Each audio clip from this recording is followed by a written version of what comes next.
take ceremonial magic seriously, and you seriously believe that you are getting a result from a spirit, maybe you should just say fuck it and do what they're saying if you actually believe that your results are accurate. But then again, that kind of credulity is hostile to the whole idea of Thelema, because we do ask for proofs, we do ask for evidence, we do ask for a reason that we're doing the things that we're doing. So that's a balancing act, and there's no easy way to resolve that balancing act. And you see that played out in True and Faithful Relation, you see that played out in Crowley's Confessions.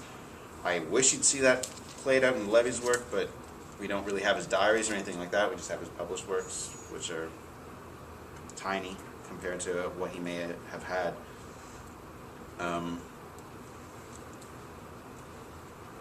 It's also significant, I think, when looking at Dean Kelly's diaries, to look at the information that's transmitted at the same time as the keys and the tables. Because the angels do tell them different stories at different times, and there are very, very interesting things that they say at different points and different times. But when they're transmitting the keys and the tables, there are 2 points where they stop and tell these elaborate stories, which seems, on the surface, it's like, what does this have to do with what you're doing? You're giving me the keys to the apocalypse, you're explaining the tables that are the 4 horsemen of the apocalypse. All of a sudden you're going to stop and tell me a story.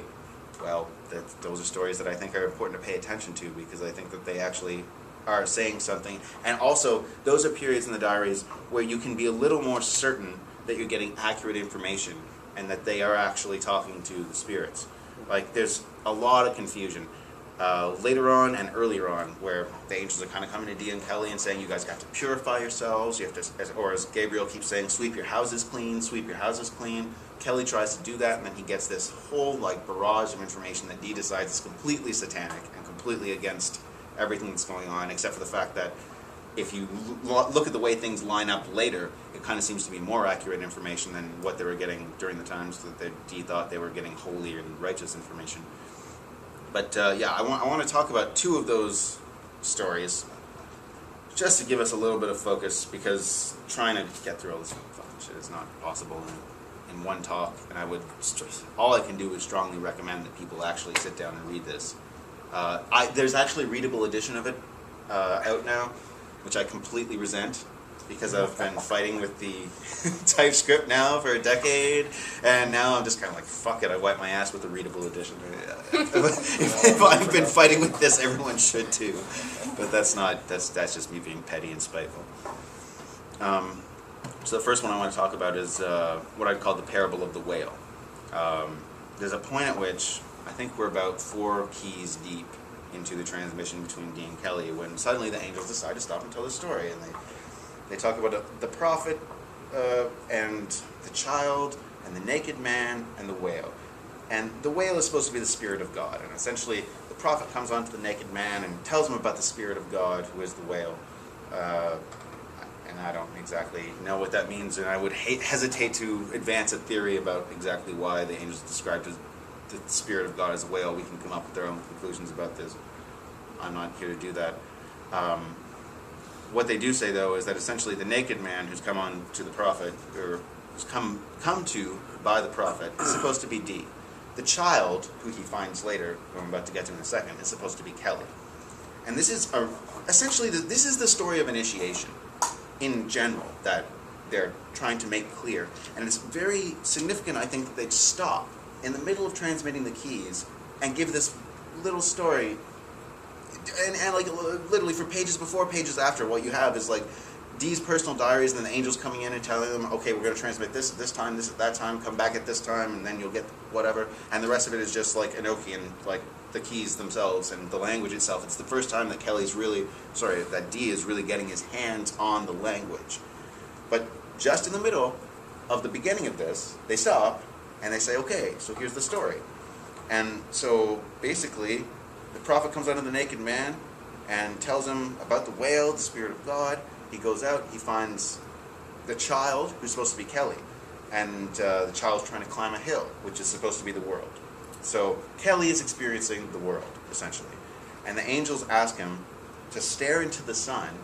And after staring into the sun, he realizes that he's not a man yet, that he's just a child. Because when they first see him, he says, I am a man, I'm a grown-up, basically.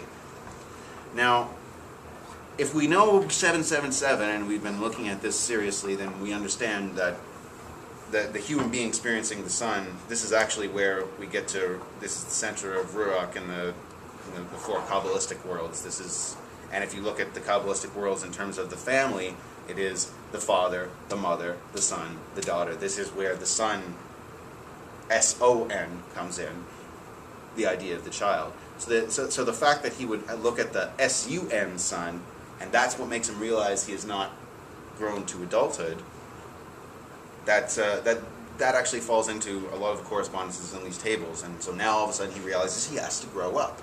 And this is, well, that's again, I'm repeating myself, but this is supposed to be Kelly.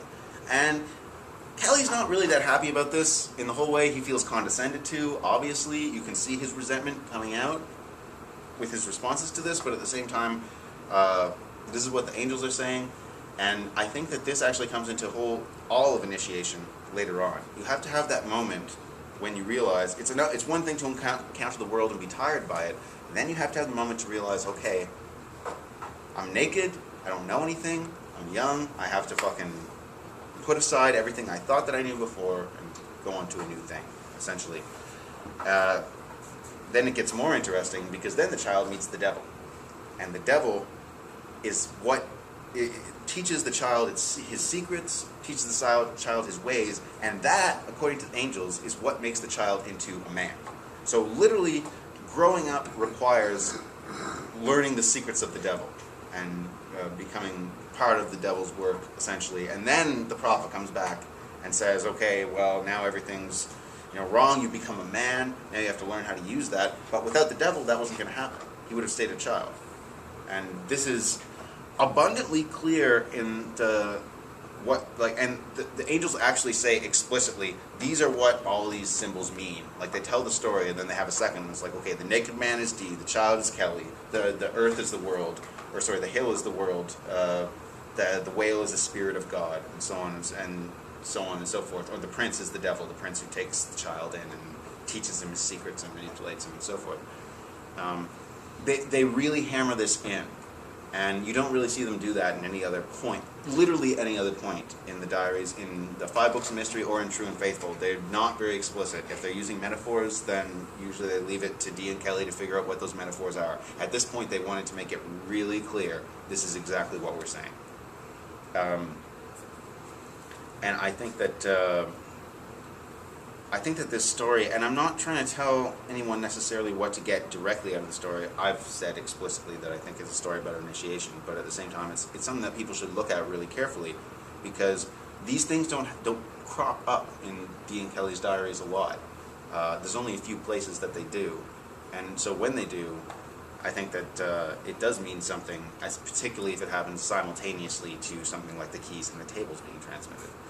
So these are the things that people should pay attention to when they're trying to read these diaries, and I think that it actually, and I'm going to talk about this next time, I feel like it is prefigured somewhat in Liber 418, because if you look at Liber 418, and you look at Crowley's graduated series of visions, and the initiatory experience that he had while he was doing the keys, there's a period where he encounters different obstacles, and he has to overcome them in different ways, and he keeps a very intricate record of that. But the whole experience is very easily prefigured by this very simple story, and in fact, the whole experience of initiation through ceremonial magic in general. The other major story I wanted to talk about is the parable of the adder, and this doesn't show up till much later. This shows up when Crowley when Dee and Kelly are making their tour of the Protestant rulers of Europe and trying to use the Enochian material that they've generated already to make converts, in a sense. They don't really want to publish things openly, but they want to